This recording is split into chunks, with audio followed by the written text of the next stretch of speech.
On se pose avec cette information sur le climat. À 2 semaines de la COP26, les prévisions de production d'énergie fossile restent incompatibles avec l'objectif fixé de limiter à 1,5 degré Celsius la hausse des températures.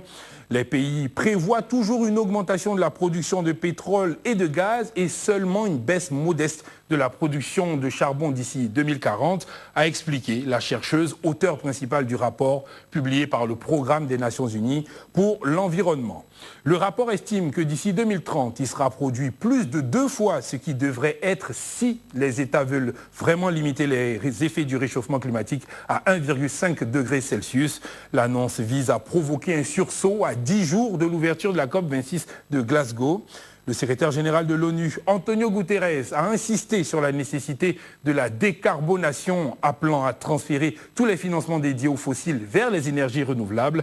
Selon le rapport, depuis le début de la pandémie de Covid-19, début 2020, les pays du G20 ont affecté environ 300 milliards de dollars de financement vers les énergies fossiles, plus que vers les renouvelables.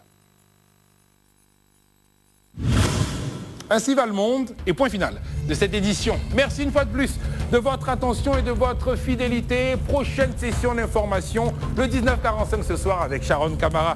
Mais d'ici là, restez sur nos antennes, agréable suite des programmes et si Dieu le permet, nous, on se retrouve demain.